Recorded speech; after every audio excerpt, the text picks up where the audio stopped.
Hi, this is George Moore for Civic Center TV. What are we doing now? Well, we're at the Sylvan Lake Ice Cream Social. Now, as mundane as that may sound, we're here for a very important cause. This is part of the Wayside Exhibits program through Motor City's National Heritage Area. So what this is about, since 2007, the State Department of Transportation offered funding through the Motor City's National Heritage Area that supports the creation of outdoor wayside exhibits that we'll show you some of here in Sylvan Lake today. And I must tell you that there are some 49 exclusive exhibits throughout the country. So we're going to show you the exhibits going on here. Since we're in Southeast Michigan, we're going to focus on transportation of the transportation heritage of this area. So come along with us. This should be fun.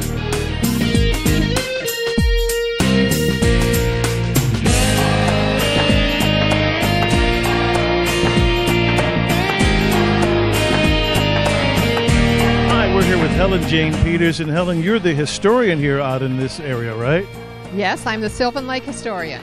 Okay, give us an idea of what's been going on here and with the Ice Cream Social and the Heritage Foundation and all this, how all this is connected. Well, the Ice Cream Social has been put on by the Sylvan Lake Garden Club since 1965 for 48 years. And it's an annual event where people in the neighborhood make homemade cakes and bring them to the community center. People can buy a plate for $1, have a piece of cake or pie and ice cream of their choice for $1. And this has been going on for a long, long time. And it's a great event to bring the whole community together every summer. Well, this year, in connection with that, we decided to dedicate our wayside signs. These signs have been, we've been working on them for the last year and a half, and they were put in the ground just last week. There are 5 of these signs around Sylvan Lake. One of them is about the Sylvan Lake Inn that was here on this very property for 10 years. Another one is about the Detroit Free Press Camp that was here for 55 years right here on this property.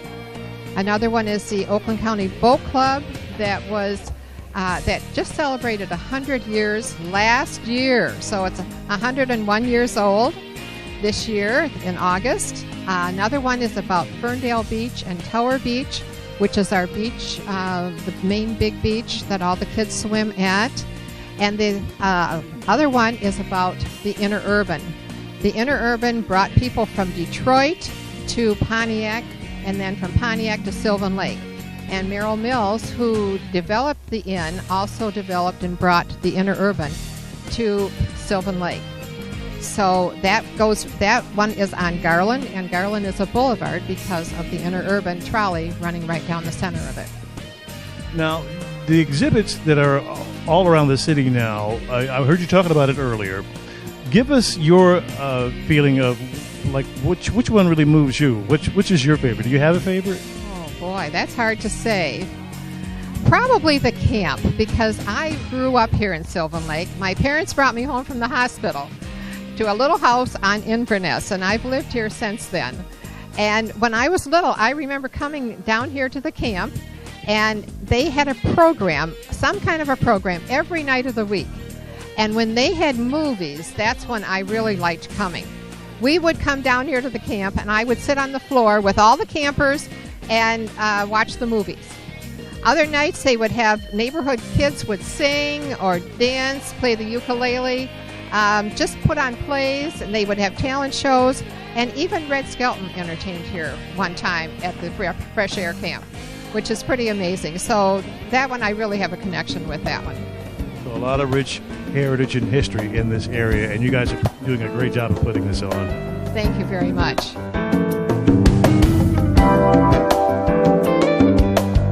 Hi, we are here with Brian Yopp. He's the Director of Operations for Motor City's National Heritage Area. Brian, give us an idea and a lowdown of the qualifications each community must meet to receive the MDOT support for these exhibits. Well, the Wayside Exhibit program began in 2007 as an opportunity for our communities to tell their stories and to lend a voice to their landscapes and to tie together all of our automotive communities across the state of Michigan. Motor Cities covers 10,000 square miles of southeast Michigan and interprets our automotive and labor heritage across the state. So a city simply has to have a story to tell, has to be tied into our rich automotive and labor history. Don't forget about labor. And they have to have the community support, the funds, and the historic documents that they need in order to create a sign. Well, as we can see out here in Sylvan Lake, they've done quite a good job with putting this exhibit on. What's your assessment of what's going on out here? Well, it's wonderful. I mean, the signs that I've seen certainly paint the picture of the history of Sylvan Lake and this area. As I said, you're now part of a huge network of signs that cover the state of Michigan. There are signs in Pontiac and Lansing and Flint and Detroit and Dearborn and all over. So all of the great automotive cities, and you're now one of them. Absolutely. We're here with Nancy Thompson. Nancy is an integral part of what's going on out here. She's with Oakland County Economic Development. And Nancy, explain what else you do and how you are the liaison between Motor Cities Heritage and Sylvan Lake. Sure. This is just a wonderful occasion, first of all, to see these wayside exhibit signs up in Sylvan Lake. It's great to see them finally in the ground. But this is a real great opportunity for Oakland County to express their heritage and the various communities to express their heritage and have other people learn about the history of their various communities. And so Sylvan Lake has some signs, but we've also got signs going up along the West Bloomfield Trail. In Clarkston, in Pontiac, we'll have almost 50, I believe. So this is just a wonderful, great occasion, and marks the beginning of many more signs coming up in Oakland County, and this just gives everybody an opportunity to learn more about the fantastic auto heritage of these areas. I recall seeing some exhibits about the Civil War, too, so the history goes way back. Oh, sure. I think basically what this gives us an opportunity to do is talk about our auto heritage, which spans developments occurred far before the automobiles even came in place, because we had the trolleys which took workers to the plants, and to take supplies to the plants as well. We had the carriage industry beforehand, and so it all sort of, everybody can see everything coming together, or all the recreational opportunities that were made possible by people being able to get out into the country at one point, and on the weekends after they would be working in the factories, and here we are. So it all unites all of the communities, and everybody knows, has their favorite auto heritage story, and so we just hope this spurs a lot of conversation, too. Good evening, everyone, and thank you for coming to our, at least the 48th ice cream social put on by the Sylvan Lake Garden Club. Can we give them a hand?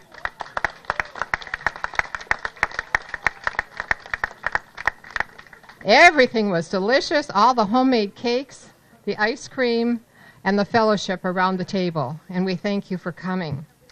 Well, tonight we're going to dedicate the new wayside signs that are put around the city.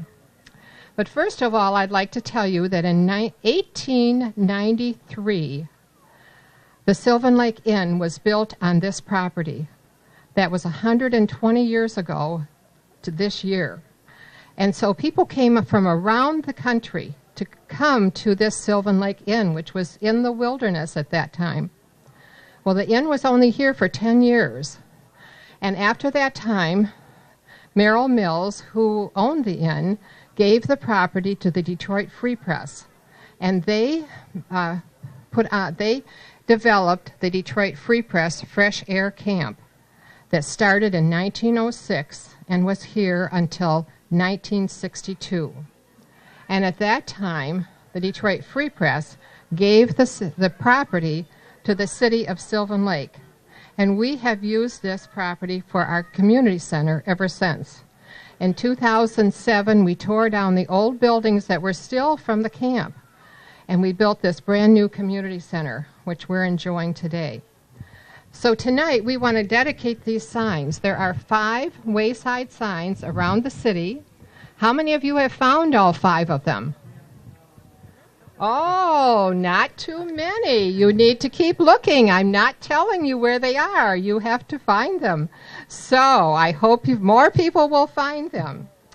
But tonight we have some special guests who have a big part in this. In fact, I should have my co-worker, Eric Wiegand, and I were the ones that found him. We worked for months to get these just perfect. And it was we did 9 revisions, which might be a record, I'm not sure. But anyway, we had a good time doing it. We did a lot of research. We found a lot of wonderful pictures that you'll see on the signs. And we hope that everything is correct and accurate. So I couldn't have done it without Eric. And I thank him for all of his hard work on this. Well, I'd like to ask Brian Yap, who is the Director of Operations and Community Liaison for Motor City's National Heritage Area. And he's here to tell us about how the signs were started and developed. Well, thank you, Helen, and again, thank you all for being here tonight. We appreciate the invitation, and I will tell you that the 9 revisions are absolutely a Wayside sign record, so you can always, you'll always have that to hang your hat on, absolutely. So, but I just wanted to give you some background that the Motor Cities National Heritage Area is a nonprofit affiliate of the National Park Service, and it was created as this region was designated in 1998 as an area of national significance for our automotive and labor contributions to the country and to the world. So you here in Sylvan Lake, along with all of our motor cities around the state, from Ypsilanti to Flint to Kalamazoo to Lansing to Detroit and Dearborn, are all motor cities that make up this region's automotive heritage. So we appreciate you taking part in it. It makes my job so much easier for the interpretation and historic work that you've done here. The signage program was created in 2007 as a way for the communities to have a voice and to display their history proudly. And it's really created to not only satisfy those who are hungry to read about it today, but those who will be hungry to read about it in years to come. So we appreciate the work that you have done. On behalf of Joe Hines, who's the sign designer who can't be here today, he has certainly enjoyed working with you, and he is re-enthused every time we come and get engaged with a new sign project, because it's just a process of discovery and community involvement and the joy that comes out of it that we really can't describe. So we're excited that you have taken a part of this. We're happy that the signs are now up and ready for a community to enjoy.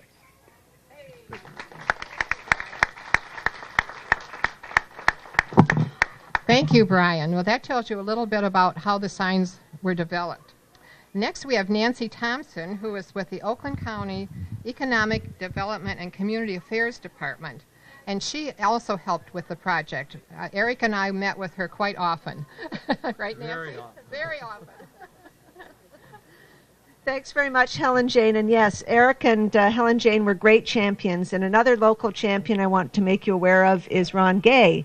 And Ron Gay took it upon himself to make many communities in this area aware of the opportunity to participate in the Wayside exhibit program.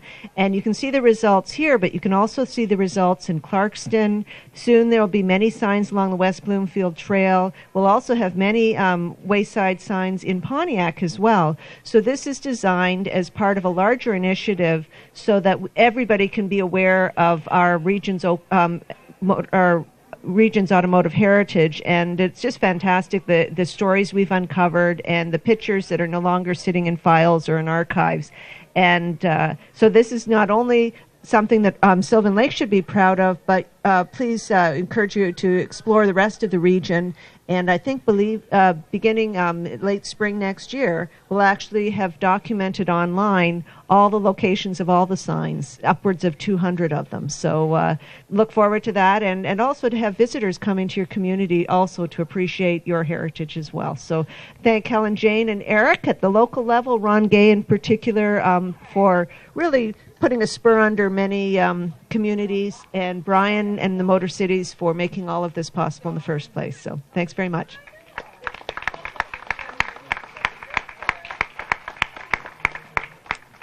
Yes, Nancy mentioned Joe Hines.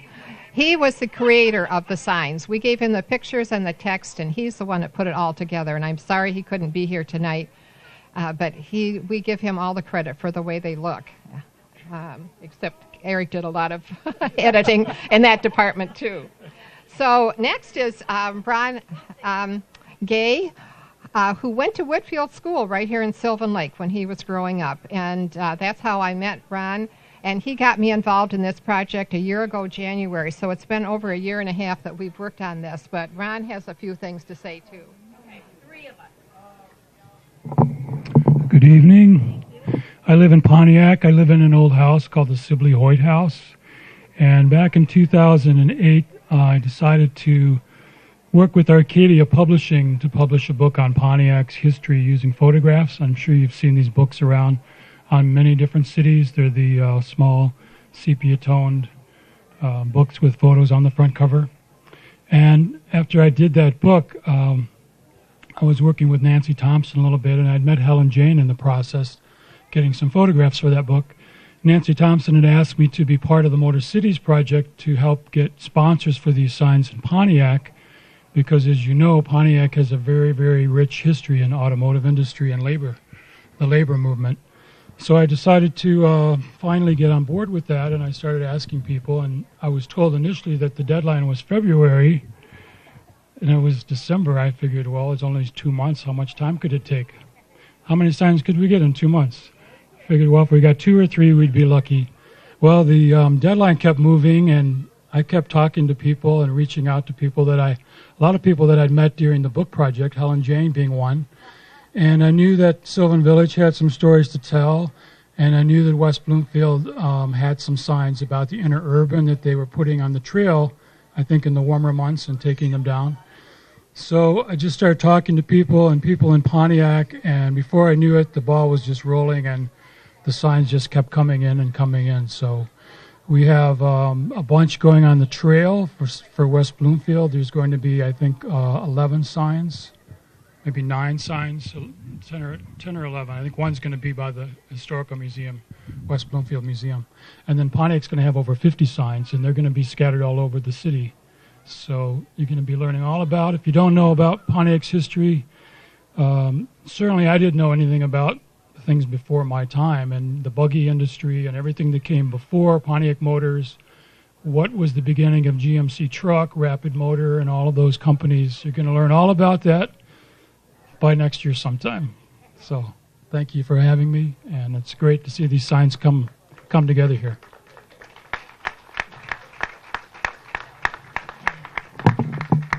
Yes, we can thank Ron for getting this started in this area and keeping it going. Well, next we are going to invite Paul Anger. Paul Anger is the editor of the Detroit Free Press, and we want to give just the picture. Hold that, please. We have framed a picture of the sign about the Detroit Free Press to give to Paul to take to the Free Press in our appreciation for the gift of this beautiful piece of property 55 years ago. And we've been enjoying it ever since. So, Paul, would you like to say? Sure. Thank you. Thanks so much.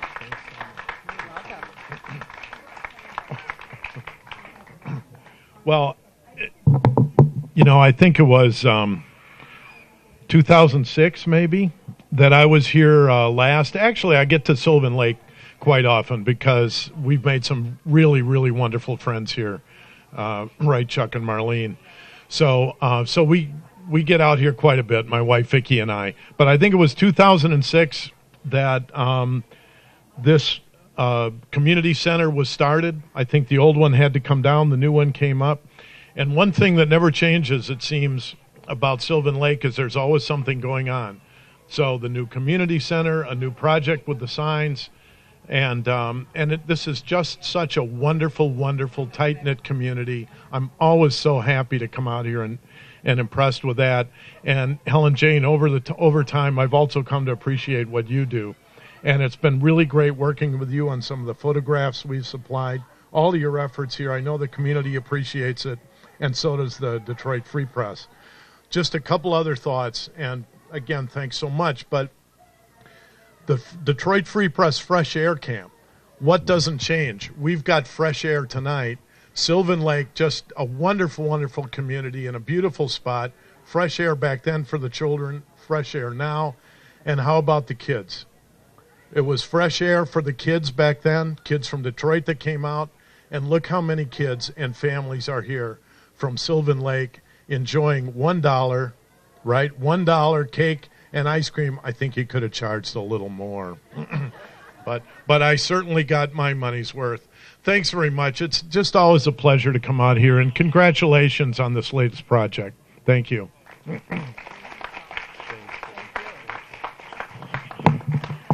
In 2007, Marlene Toby, Helen McAllister, and I went to the Free Press, and they had picked out all of these pictures from their archives that they were able to scan for us, and those are the pictures that you see in the hallway of the entrance of the community center, and also on our beautiful sign that's outside.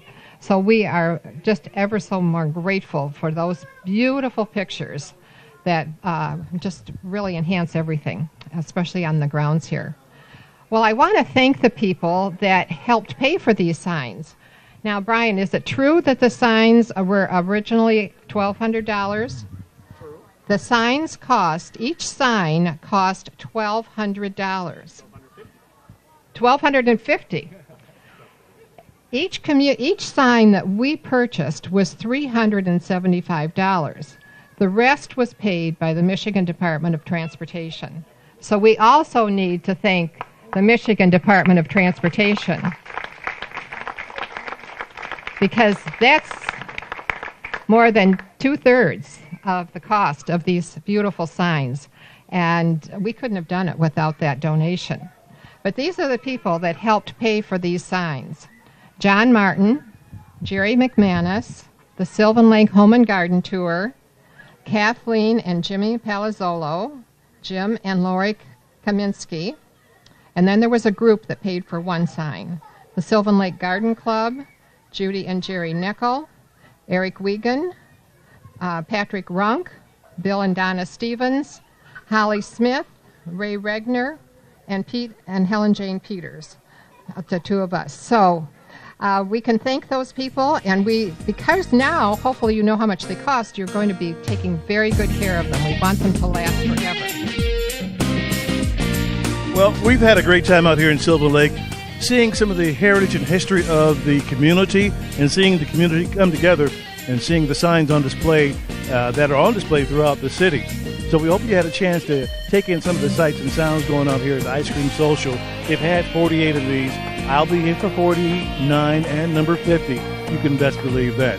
So if you guys don't mind, I'm going to finish my cake and my ice cream before it melts all over me. For Civic Center TV, I'm George Moore.